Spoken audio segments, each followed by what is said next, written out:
Welcome to the Maxwell Leadership Executive Podcast, where our goal is to help you increase your reputation as a leader, increase your ability to influence others, and increase your ability to fully engage your team to deliver remarkable results. Hi, I'm Holley, a Maxwell Leadership Facilitator and Coach.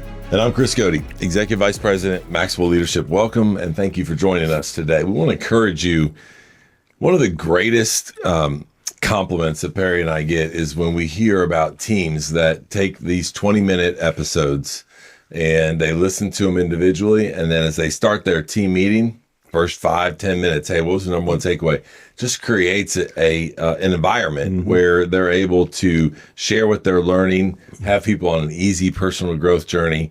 So thank you for doing that, but we also want to encourage you to do that. These topics are relevant no matter the industry, no matter the size of the company, because they're coming straight out of the straight out of the field. And I don't know if I told you this, but we just did an international gig, and we were in. I was with the team in Slovakia, and the Bulgarian team were there. And when I was introduced to the team, I'm going to tell you, over half of them said, "Hey, really like your podcast. Tell Chris I said hi." And that's awesome. What you don't even think about the reach and how people are hearing these lessons. So it's really, like you said, a real honor. Yeah, and so we're grateful for you. We just want it to be something that you guys are able to apply. So speaking of that, I want to encourage you to go to maxwellleadership.com/executive podcast. And there, if your team is struggling with something, fill out a form. Let us know what it is. One, we would love to be able to help with some of our virtual training, maybe some of our leadership coaching. But two, we would love to address it for you here on the podcast. And we'll work through the leadership lesson that is in that request. And we'll protect the innocents. We won't say, hey, so-and-so team or organization struggle. We might throw that out there. No, we're not going to. So today's topic is titled Soloist to Conductor. What's the organization to do? So if you are just joining us this week, we need you to not stop. I want you to listen to this one. But then when you're done, we want you to go back and listen to last week's, because we actually took it last week and we looked at it and we said, okay, well, what's the soloist to do as to be prepared for moving into becoming a conductor? One of the things that this is something that we hear all the time is that the lack of growth in organizations is because of the capacity of its current leaders and the bench of leaders that is behind them that's ready to kind of step up. And so one of the things that we want to encourage organizations, the ones we've seen do it really, really well, have put a plan in place. They're intentional about it, because what often happens is the exact opposite. Organizations are unintentional about it, and they really set new managers up. And I say managers because they say, hey, manage these things, and they forget about the fact that there's people behind those things, and they have to lead those people, but they don't have that skill. It hasn't been developed, and it's not the same skill to be able to manage things and to lead people. I'm thinking, as you're saying that, the way I started out of university, took a job as a salesman for IBM, and then IBM had a very intentional process. If you were blessed to be chosen to be a manager, to make the first leap into titled leadership, you had to go through a process. And when I spent 4 years selling for them in one city, and then they gave me the opportunity and said, we're going to promote you to be a first line manager, but you need to go to another city. That's what IBM stood for. I've been moved. It moved us to another city, but I wasn't going there to be a first line manager. I went to the new city to join into another organization inside IBM where I would be informally leading teams and leading projects and leading. Yeah. And so I went through like a test lab. 18 months of test lab of different leadership challenges to help build, while taking leadership courses to build that. And then after the 18 months, got promoted to another city and got my first team, and then immediately went off to a 2-week deep dive on leadership and a lot of management stuff around how to run the systems and things of being an IBM manager. But I look back on that now. They don't do that now, and pretty much what most of society does is we take the top performer. Hey, you're the number one sales guy, or you're the number one service guy, or you're the lead of that, and we're going to promote you to be the manager of that team. And you often end up leading your own peers that you were your peers one day. Now that you're the boss the next day. It's a recipe for disaster if not done correctly. So last week was about, if you're the soloist and you're trying to get promoted, there's some things you should be doing. And if you're, this week, we're talking about if you're the organization and you've got a bunch of soloists that you're thinking about maybe bringing into the management titles, there's some things you should be doing, because this is a big challenge, is that we put a bunch of unprepared people into really important positions to lead people that without giving them all the help that they could possibly get. And it's not done purposely. It's just the way things happen and unfold, and we were busy and we got a lot going on. I really think last week's, if you're the soloist, don't wait for the organization to figure it out for you. You own your own development and getting prepared. And I think John Wooden's the one who said, if you wait until the opportunity appears, it's too late. Yeah. So the opportunity's coming if you want it to. Now get prepared to do that. But if you're an organization, could you take some things to help them with them? Yeah, and John talks about, too, getting out of the people pile. Oh, yeah. And what I love about what you just challenged the individual contributors or those that are leading smaller teams that have a desire to lead bigger teams is get yourself out of the people pile. If we know that organizations don't have a track record of doing this, then how do you separate yourself and be ready for that so that when they look around, it's pretty obvious who they would look to promote? So one of the things that we want to challenge now the organizations to do is build a leadership pipeline before the promotion. What does your leadership bench look like, right? So as Perry said, we don't need to wait until they're promoted. We need to start thinking about, how do we identify them? How do we select them? What are some of the behaviors that we're looking for in them so that we're aware of that? And maybe even some organizations, they have what we call a mentoring program, or they have a shadowing program where you pair an emerging leader up with somebody that is at a higher level, and you can allow them to kind of watch how they run meetings. What does that look like? Maybe even give them, as an organization, give them some stretch assignments where it's not a fatal flaw if they don't. Like Perry was talking about, I loved how IBM put him in different situations where it was at a contained environment for him to test some leadership stuff. What does that look like? How did Perry influence his peers there without the title?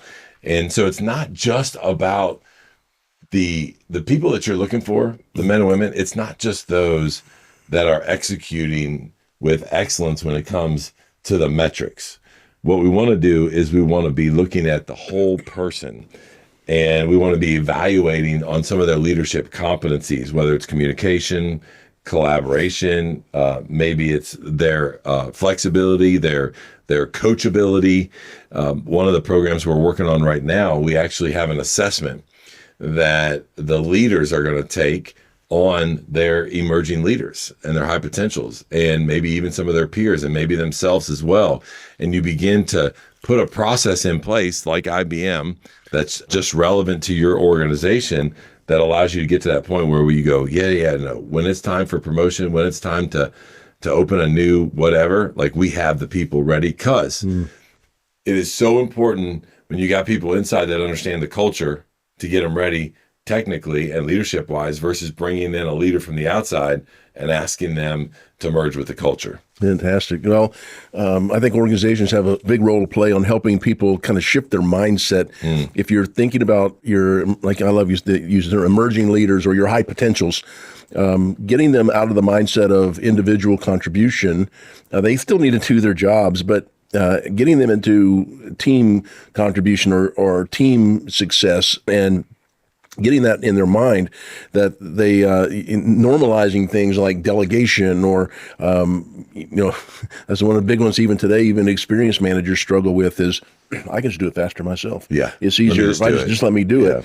But no, leadership really is about building capability, not just making it efficient. And could we be helping the team to collaborate better, get more things done as a team? Maybe even the coaching models that you could put in. We talk about the GROW model, where you set goals, you have reality, you have what are the options, you say what's the way forward. Right. Helping people to think through their own growth in helping the team and helping others to grow. Can we teach these up and coming new managers to develop people by asking better questions, to not jumping in to fix the problem? We talked last week about giving up your need to be the expert. Well, can you help them not need to be the expert? Can you help them build capabilities in others as they're developing the teams that they're on? Seems kind of odd if you think they haven't been promoted yet, but should I be doing these things? Yes, you're trying to give them that test field where they can be trying things to see how would I do it if I was in charge of this group, instead of everything's about the individual, everything's about me and what I'm trying to accomplish. One of the things that we do see when organizations are proactive about this, one of the traps that they fall into is that they overwhelm new leaders with a lot of theory. Like, hey, here's a theoretical leadership thing. One of the things I love about Maxwell Leadership and have for the longest time, it's probably one of the reasons why I understand so much of the content, is that it's just so practical. Yes. This is things that I think make sense and are practical both in and outside of organizations. And so most of our organizations will start with the 5 levels of leadership training that we do, because it's an influence model. It's a methodology. It's a plan for them to increase their influence and be doing it in a way that they can do it without their title, but still influence people up, down, and across from them. And the goal is for them to get the basics of that down, to understand what does influence mean with people, and understand what levels of influence do you have with people, and what does that look like? How do you increase your influence? Hey, what do I do if I lost my influence? How can I lose all those basics? I think are so important that we got to get right. And if you can do that and make it very practical for them when they go into their first leadership role, they're going to have more confidence to be able to do that. Right. And I love it when we arrive to do a 5 levels workshop, and there's people in the audience that are the hypos or the emerging leaders. They don't have titles yet. I always ask, why are you here? Yeah, I'm not a leader. I don't know. Yeah, you are a leader, because leadership is influence. Yeah. And you're kind of setting that mindset shift, is that I need to be thinking influence, not a title. And so leading without my title, leading from the middle is great. Another game changer I've seen is don't leave your leaders out on an island okay, you got promoted, good luck. No, you pair them up with someone. You maybe set a leader buddy system or something, peer managers, or getting people together. Pair somebody with a more seasoned leader, perhaps, to do that. Maybe having learning circles. We talked about team meetings that discuss things like this podcast, or about some other readings that they're doing.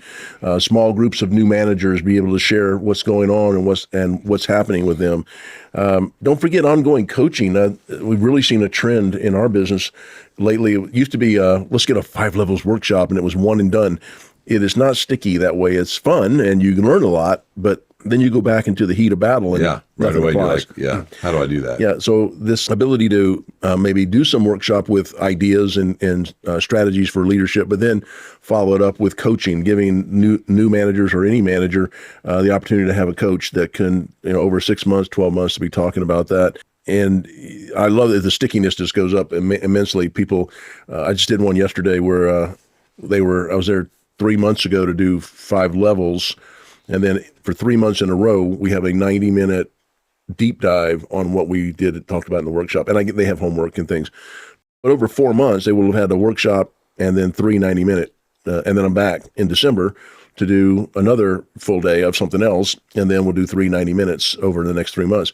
And this is really building. I'm noticing on the call that they're beginning to apply things and think about things. That's the key. Yeah, remember things. Yeah, and with those 3 follow-up 90 minutes, like that's where you go from, hey, these are great principles, simple principles, to, hey, Perry, how do I do this in X, Y, and Z industry? And what does that look like? And they get great. They go, they test it, they work on some things, come back, and to be able to do that, I think that it's huge. Yeah, it's also they bring, when you do the follow-on, these are all new leaders, that they're conducting this orchestra, but they're having trouble. Like, the violin soloist are rebelling, or whatever. Right. But in their world, it was somebody's really having a lot of problems with their part of the business, and they're not succeeding. And so how do I? And they bring these challenges and struggles to the calls, and then that opens up to the rest of their team a vulnerability, which then builds trust, and then they begin to connect with each other, and they now know each other, what they're dealing with. So it's really a beautiful thing to watch.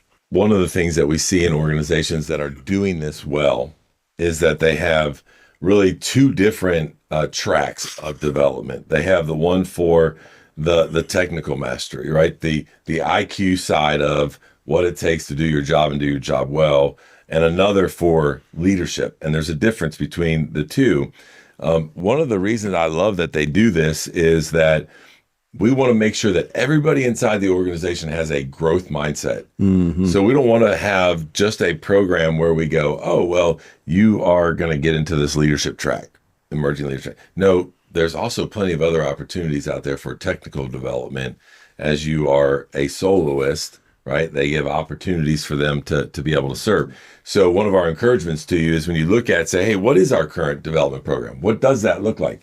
Make sure it's not just one track. Make sure that you actually have a technical side and what we would call an essential skill side or the leadership side, and you're moving them at their own pace that they want. They self-select into some of these things, which I also love that, by the way.